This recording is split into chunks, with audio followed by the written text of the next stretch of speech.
Bukan Untukmu Chapter 3. Diam-diam mencintai. Ups, sorry. Bukan apa-apa, Bi. Hanya lucu saja kedengarannya kamu manggilku dengan panggilan sayang. Aku takut menjadi koleksi karyamu. Kau ini, mana mungkin aku menjadikanmu koleksi karyaku. Ada-ada saja. Kalau koleksi di hatiku boleh saja. Itu pun kalau kau mengizinkan. Tidak. Terima kasih banyak, Bintang. Lagi-lagi Sena terkekeh. Ya udah, aku mau cari sarapan dulu. Perutku sudah berisik, katanya. Baiklah, makan yang banyak ya. Iya, terima kasih ya untuk pagi ini. Sama-sama, Sena. Assalamualaikum. Waalaikumsalam. Obrolan mereka pun berakhir. Sena kembali menaruh ponselnya dan bergegas membuka mukena yang masih dikenakannya. Setelah berdoa dan sedikit mengobrol dengan Bintang, perasaannya sedikit lebih baik setelah hampir semalaman perasaannya tak karuan memikirkan Reno yang tega meninggalkannya di saat keadaannya sedang tidak baik-baik saja. Sekarang, Sena tak ingin ambil pusing dengan berakhirnya hubungan dengan Reno. Ia harus menyingkirkan pemikiran-pemikiran yang tidak penting demi kesembuhannya. Sena bergegas pergi ke tempat ia biasa membeli sarapan. Dalam perjalanan ke sana, Sena tak lupa bertegur sapa dengan para tetangga yang berpapasan dengannya. Meskipun di sana, Sena hanya tinggal seorang diri, tapi beruntung Sena memiliki tetangga yang baik dan ramah terhadapnya. Bahkan beberapa orang cukup dekat dengannya layaknya saudara. Sementara Sena sedang mencari makanan untuk sarapan, di tempat lain Bintang tampak merenung memikirkan Sena yang harus melewati keadaan tak menyenangkan itu sendirian tanpa didampingi siapapun. Bintang lalu membuka galeri ponselnya yang hanya ada foto Sena di sana. Diam-diam Bintang menyukai Sena, namun ia belum berani mengatakan pada wanita itu kalau ia menyukainya, karena ia merasa kalau Sena lebih nyaman berteman dengannya dibanding menjalin hubungan yang lebih dari sekedar teman. Sena, sebenarnya aku ingin menjalin hubungan lebih dari sekedar teman denganmu, tapi aku takut kau malah menjauh dariku, gumamnya sambil memandangi foto Sena di layar ponselnya. Tapi suatu hari nanti aku pasti akan mengatakan padamu kalau aku ingin menjalin hubungan denganmu lebih dari seorang teman. Aku tidak tahu, meskipun aku belum bertemu denganmu, tapi aku merasa ada sesuatu yang berbeda dengan hatiku setiap kali aku mendengar suaramu, Sena. Bintang menghela napasnya pelan. Ini mungkin sedikit konyol, tapi itulah yang terjadi. Aku jatuh cinta pada wanita yang belum pernah aku temui. Di tengah lamunannya memandangi foto Sena di layar ponselnya, sebuah panggilan masuk. Bintang pun menerima panggilan dari kontak yang bertulis sutradara Gio itu. Halo Pak Gio, sapanya pada Gio di seberang telepon. Halo Pak Bintang, selamat pagi. Gio membalas. Pagi Pak Gio, ada yang bisa saya bantu? Tanya Bintang. Sore nanti Pak Bintang ada waktu? Saya ingin bertemu untuk membicarakan novel cinta tanpa bertemu. Oh, tentu Pak. Atur saja waktu dan tempatnya, saya pasti datang, katanya. Baiklah, nanti saya chat tempat dan waktunya, balas Gio. Baik Pak Gio. Ya sudah, sampai bertemu nanti sore Pak Bintang. Saya tutup teleponnya. Ya Pak. Salah satu novel Bintang yang berjudul Cinta Tanpa Bertemu mendapat tawaran untuk difilmkan. Tentu saja Bintang tidak ingin menyanyiakan kesempatan itu. Tapi meskipun begitu, Bintang juga tidak mau gegabah. Ia harus tahu dulu apakah yang akan difilmkan itu isi dari seluruh naskahnya atau hanya sebagian?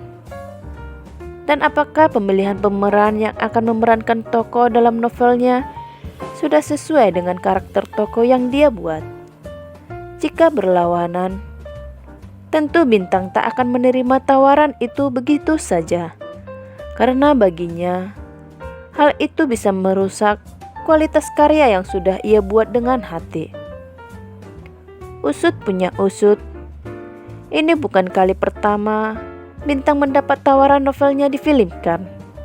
Dan dari sekian banyak tawaran, Bintang hanya menerima tawaran beberapa saja yang sesuai dengan kemauannya, yang sudah pasti tidak merusak karya tulisnya.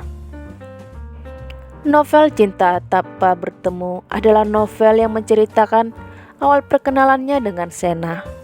Jadi, ia ingin novel itu difilmkan dengan sempurna, mulai dari alur dan juga karakter yang sesuai dengan yang ia buat pada karyanya itu. Mengenai prestasinya itu, Bintang tidak pernah menceritakannya kepada Sena. Yang Sena tahu, Bintang hanya seorang penulis yang semua karyanya sudah memiliki ISBN.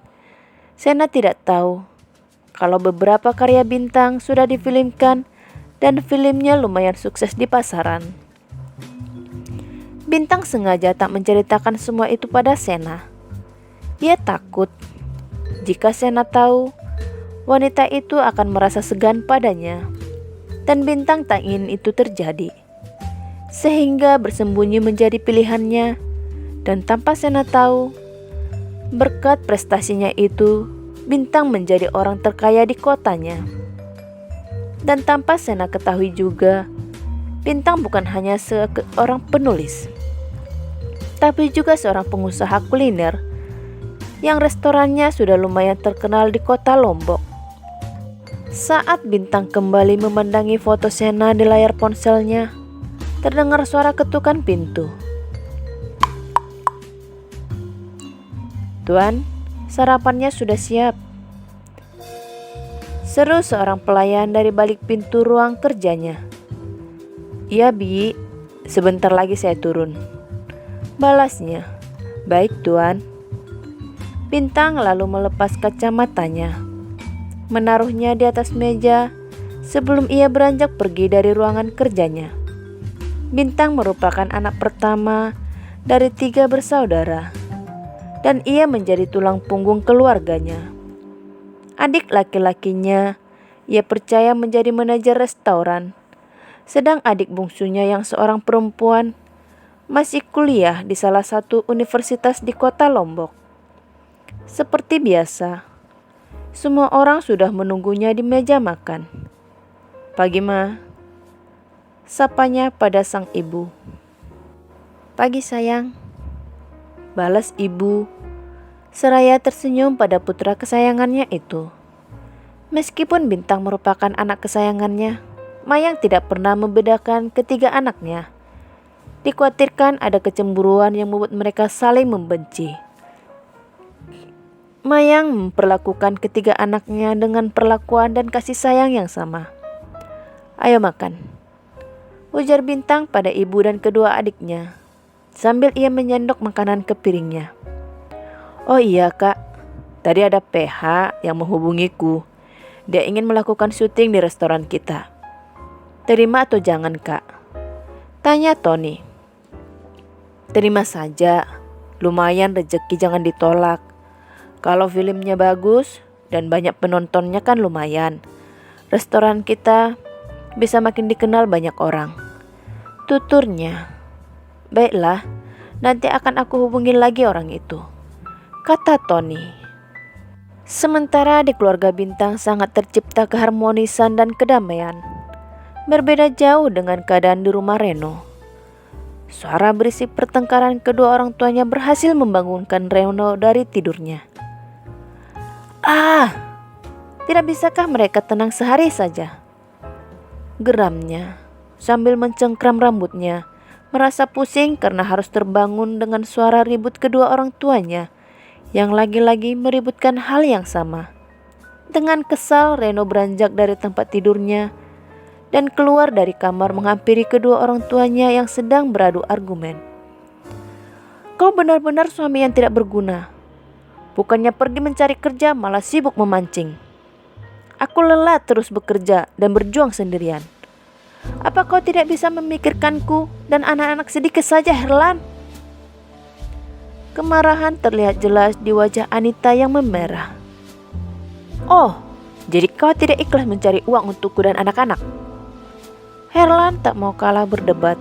Bukannya malu telah menjadikan Anita tulang punggung keluarga, dia malah menyalahkan ibu dari anak-anaknya itu.